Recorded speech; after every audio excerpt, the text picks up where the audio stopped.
డబ్బు, అనారోగ్యం, ఉద్యోగం, వ్యాపారం అప్పులతో బాధపడుతున్నారా? వెంటనే జేకేఆర్ గురువు గారికి కాల్ చేసి అపాయింట్మెంట్ తీసుకోండి.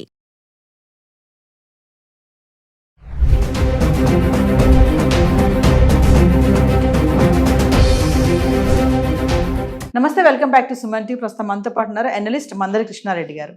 నమస్తే సార్. నమస్తే అమ్మా. సార్, అమెరికా ఒకప్పుడు అమెరికా అంటే ప్రతి ఒక్క కుటుంబంలోంచి ఒక్కళ్ళనే వెళ్ళేవాళ్ళు, చదువుకోవడానికో ఉద్యోగం చేయడానికో దేనికోసమైనా. కానీ ఇప్పుడు వీసా రావట్లేదని ఒక పక్కన, వచ్చినా కూడా వెళ్ళట్లేదు అనేది ఇంకొక వాదన. అంటే అమెరికా వెళ్ళే వాళ్ళు ఒక క్రేజ్ అనేది తగ్గిపోయింది అనుకోవచ్చా? మరి అమెరికాలో ఉంటున్నటువంటి యూనివర్సిటీస్ ఏవైతే ఉన్నాయో అవన్నీ కూడా కొంచెం డల్ అయిపోయాయి, ఇక్కడ నుంచి రావట్లేదు కాబట్టి అనేది ఒక వార్త. ఒకసారి వివరాల్లోకి వెళ్తే సార్. అమెరికా మీద క్రేజీ ఏమి తగ్గలేదు, కానీ ట్రంప్ మీద భయాలు పెరిగాయి. ట్రంప్ మీద భయాల వల్ల అమెరికా ఇప్పుడు పోకుండా ఉండడమే మంచిది, అమెరికాలో ఇప్పుడు చదవకుండా ఉంటే మంచిది, అమెరికాలో ఎప్పుడు ట్రంప్ ఏ రకమైనటువంటి జీవో తీసుకొస్తాడో తెలియదు, ఎప్పుడు ఏ రకంగా మనల్ని బాధ పెడతాడో తెలియదు, భయపెడతాడో తెలియదు, చివరికి సంఖ్యలు వేసి పంపిస్తాడో తెలియదు అనేటువంటి భయాలు పట్టుకున్నాయి. ఈ భయాల వల్ల, ఎందుకంటే ఒక స్థిరమైన మైండ్ ఉన్నవాడు కాదు ట్రంప్.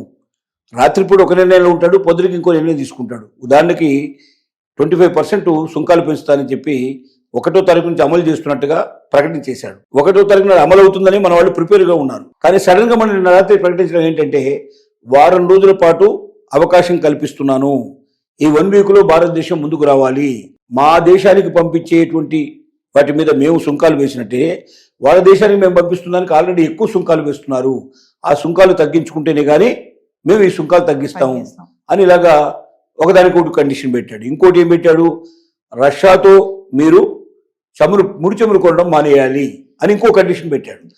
అసలు వాస్తవంగా నీ దేశానికి సంబంధించిన ఏదైనా నువ్వు కండిషన్ పెట్టుకోవడం అర్థం ఉంది, కానీ రష్యా నుంచి నువ్వు ఇది కొనొద్దు అది కొనొద్దు అని చెప్పి భారతదేశం లాంటి ఒక బలపడినటువంటి దేశానికి, ప్రపంచంలోనే ఇవాళ 3వ 4వ స్థాయిలో ఉన్నటువంటి భారతదేశాన్ని నువ్వు శాసించడానికి ప్రయత్నం చేసినప్పుడు ఎందుకు వింటారు? ఎవరు వింటారు?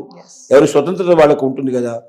ఇప్పుడు దానివల్ల ఏమైందంటే, ఒక స్థిరమైన నిర్ణయం లేనటువంటి వాడు ట్రంప్ ఎప్పుడు ఎలాంటి నిర్ణయం తీసుకుంటాడు, ఎప్పుడు ఎలాంటి పరిస్థితి చేస్తాడు, తద్వారా ఎన్ని ఇబ్బందులు పడాల్సి వస్తుందో, సడన్గా ఎక్కడో అమెరికాలో మన పిల్లలు కానీ మన కుటుంబం కానీ ఇబ్బంది పడుతుందేమో అనే భయంతో కూడా చాలామంది తమ పిల్లల్ని చదువుల కోసం పంపించడం కానీ, ఉద్యోగాల కోసం ప్రయత్నం కానీ, వీసా కోసం ట్రై చేసడం కూడా చాలామంది మానేసే పరిస్థితి వల్ల ఏర్పడింది.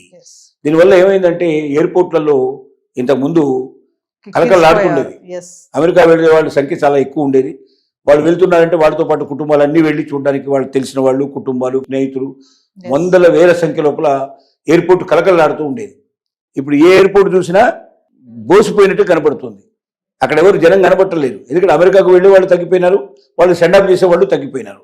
ఇక్కడ ఇలా ఉంటే అక్కడ కూడా పరిస్థితి చాలా ఘోరంగా పడుతుంది. అక్కడ ఏమిటి, మరి అమెరికన్ విద్యార్థుల వల్ల అక్కడ హాస్టల్స్ బాగా కలకలలాడేవి, అక్కడ యూనివర్సిటీలు కలవలాడేవి, అక్కడ వీళ్ళు కొనుగోలు ఏదో ఒకటి కొంటారు కదా, పోయినవాడు ఊరుకోడు కదా. ఈ పర్చేజ్ వల్ల కూడా అక్కడ వాళ్ళకి ఎక్కువ లాభాలు వస్తూ ఉండేవి. కానీ ఇప్పుడు పరిస్థితి ఏంటంటే, ఆల్మోస్ట్ ఆల్ 50% వెళ్ళేటువంటి వాడు తగ్గిపోయినారు. తర్వాత అక్కడ ఉద్యోగాలు కూడా లేని పరిస్థితులు ఏర్పడటం వల్ల చాలామంది ఉద్యోగాలు భయపడుతూ చేయడం ఎందుకని వదిలేసి వచ్చేవాళ్ళు కూడా సంఖ్య పెరిగిపోయింది. ఈ రావడం వల్ల ఏమైంది, అమెరికన్ యూనివర్సిటీల మీద ప్రభావం పడింది, అమెరికన్ హాస్టల్స్ మీద ప్రభావం పడింది, తర్వాత బయట మార్కెట్ల మీద ప్రభావం పడింది, అమెరికన్ ఎకానమీ మీద కూడా ప్రభావం పడింది. ఇది కొంతకాలానికి అమెరికా ఎకానమీ తగ్గడమే కాకుండా డాలర్ రేటు కూడా బాగా ఘోరంగా పడిపోయే పరిస్థితి ఏర్పడుతుంది. ఈ భయాలు కూడా ఉన్నాయి. కాబట్టి ట్రంప్ మరోసారి ఆలోచించుకునే మార్పు చేర్పు చేసే అవకాశం ఉండేది. కానీ ఈనాటి వరకు మాత్రం ఇవాళ ఉన్న పరిస్థితుల్లో ఒక రకంగా అమెరికాకు వెళ్ళాలంటే ఆసక్తి తగ్గించుకోవడం జరుగుతుంది. దాదాపుగా 50,000 కోట్లు సుమారుగా ఇండియన్ కరెన్సీలో అంటే 50,000 కోట్లు మనకు మిగిలినాయని చెప్పుకోవాలి. ఇప్పుడు అక్కడికి పంపించకపోవడం వల్ల మిగిలినటువంటి ధనం ఇదంతా కూడా ఇక్కడ వినియోగించబడుతుంది, ఇక్కడ పెట్టుబడి కింద వస్తుంది. గతంలో ఈ 50,000 కోట్లు ప్రతి సంవత్సరం కూడా అమెరికాకు వెళుతుండేవి. అంటే 50,000 కోట్లకు ఈక్వల్ అయినటువంటి డబ్బు వాళ్ళ దగ్గర అభివృద్ధి అయ్యే అవకాశం ఉండేది, ఆ దేశానికి వెళ్ళేటువంటి అవకాశం ఉంది. ఒక దేశ సంపద తగ్గిపోతుంది, దేశంలో అవకాశాలు తగ్గిపోతున్నాయి. ఇంకొకటి ఏమవుతుందంటే, ఇక్కడ నుంచి వెళ్ళిన వాళ్ళు చాలామంది రీసెర్చ్ లోపల పాల్గొనేవాళ్ళు, రీసెర్చ్ అసిస్టెంట్స్గా ఉండేవాళ్ళు. దాంతోపాటుగా ఇప్పుడు మనం మామూలుగా డాక్టర్ కోర్స్ కంప్లీట్ అయిన తర్వాత మనం హౌస్ సర్జన్ అంటాం, అంటే వాళ్ళకు జూనియర్ డాక్టర్స్గా ఉంటారు. ఈ జూనియర్ డాక్టర్స్ ఆపరేషన్స్లో మిగతా విషయంలో అన్నింటిలో ఉపయోగపడతారు. సో ఇలాగా ఇక్కడ నుంచి వెళ్ళే వాళ్ళ సంఖ్య తగ్గిపోవడం వల్ల ఆ కోర్సుల లోపల వీళ్ళు జాయిన్ కావడం వల్ల, ఈ అసిస్టెంట్స్ లేకపోవడం వల్ల అక్కడ రీసెర్చ్ వర్క్ తగ్గిపోతుంది, వైద్యం సరిగ్గా సకాలంలో అందడంలో ఇబ్బంది అవుతున్నాయి. ఎందుకంటే మ్యాన్ పవర్ తగ్గిపోయింది కదా. ఇప్పుడు జూనియర్ డాక్టర్స్ అంటే పెద్దగా డబ్బు ఖర్చు అవసరం లేకుండానే దాంట్లో పనిచేస్తారు, చాలా తక్కువ కాస్ట్ పనిచేస్తారు. ఎందుకంటే వాళ్ళకి అనుభవం కావాలి. హౌస్ సర్జన్గా అనుభవం వస్తేనే ఫుల్ ప్రెడ్జ్గా డాక్టర్గా వాళ్ళకి సర్టిఫికేట్ వస్తుంది, అది ఉపయోగపడుతుంది, వాళ్ళు డాక్టర్గా ప్రాక్టీస్ చేయడానికి అవకాశం ఉంటుంది. కాబట్టి వాళ్ళు తప్పనిసరిగా మ్యాండేటరీగా వాళ్ళు దాంట్లో ఎంటర్ కావాలి. ఇలా రీసెర్చ్ వర్క్లో సాయం చేసే అసిస్టెంట్స్, జూనియర్ డాక్టర్గా పనిచేసేటువంటి వాళ్ళు, ఇంకా చాలా చాలా డిపార్ట్మెంట్లో పనిచేసేటువంటి అసిస్టెంట్స్ కూడా కరువైపోయి తద్వారా అక్కడ ప్రజలకు సేవలు అందించడం కూడా తగ్గిపోతుంది. సో ఒకవైపున అమెరికా ఆర్థిక వ్యవస్థ తగ్గిపోతుంది, మరొక వైపున ఈ రకమైన అసిస్టెన్స్ లేకపోవడం వల్ల సేవల లోపల కూడా చాలా వరకు కొరత ఏర్పడి సేవలు సకాలంగా అందటం లేదు. ఆ యొక్క మొత్తం టోటల్గా అమెరికా యొక్క ఆర్థిక వ్యవస్థ మీదనే దెబ్బపడే అవకాశం ఉంది. ఎందుకంటే ఒక భారతీయులే కాదు, మిగతా అన్ని దేశాల నుంచి వచ్చే వాళ్ళు కూడా ఎదుర్కొంటున్నారు. అన్ని దేశాల్లో నుంచి కూడా అందరికీ వీసా ప్రాబ్లం ఉంది, అందరికీ ట్రంప్ దెబ్బ ఉంది. కాబట్టి అన్ని దేశాల వాళ్ళు కూడా అక్కడికి వచ్చేవాళ్ళు, వెళ్ళేవాళ్ళు సంఖ్య తగ్గిపోతుంది. అలాగే అక్కడ ఉపయోగపడే వాళ్ళ సంఖ్య తగ్గిపోతుంది. అక్కడ డబ్బు కూడా ఉపయోగించడం తగ్గిపోతుంది. ఇన్ని రకాలుగా అమెరికా నష్టపోయే పరిస్థితి ఉంది. కాబట్టి అమెరికా మీద మోజు ఉన్నప్పటికీ, అమెరికా మీద ఇంట్రెస్ట్ ఉన్నప్పటికీ, అమెరికాకు ట్రంప్ ఉన్నంతకాలం వెళ్ళకపోవడమే మంచిదనే నిర్ణయం వల్ల అటు అమెరికా నష్టపోతుంది, ఇటు భారతదేశం నష్టపోతుందని చెప్పలేం. కానీ ఒక రకంగా లాభపడుతుంది.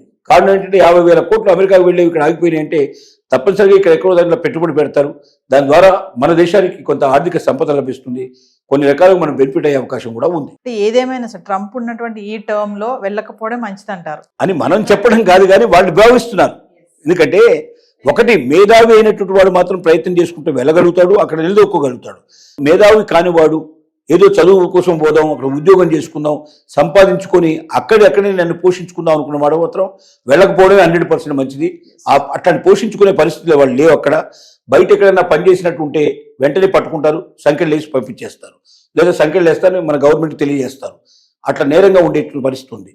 మరి ఉద్యోగం మీదనే ఆధారపడి నేను బతుకుతాను, నాకు ఏదో ఒకటి పార్ట్ టైం జాబ్ దొరికితే తప్ప నేను చదువు కంటిన్యూ చేయలేని వాడు ఎట్టి పరిస్థితుల్లో వెళ్ళకూడదని మనం సలహా ఇస్తున్నాం. మనకు భారతదేశం నుంచి డబ్బు వస్తుంది, నేను ఉద్యోగం చేయకపోయినా పర్లేదు, నేను ఖచ్చితంగా ఇక్కడ చదువుకోగలను అనుకున్న వాళ్ళు మాత్రం వెళ్ళొచ్చు. అంటే అక్కడి నుంచి రూపాయి ఆశించకుండా ఉండేవాళ్ళు.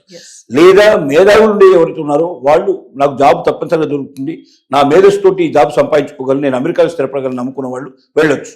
కానీ బిలో యావరేజ్గా ఉండేవాళ్ళు అటువైపు ప్రస్తుతానికి ట్రంప్ ఉన్నంతకాలం చూడకపోవడమే అన్ని రకాలుగా మంచిది. Thank you.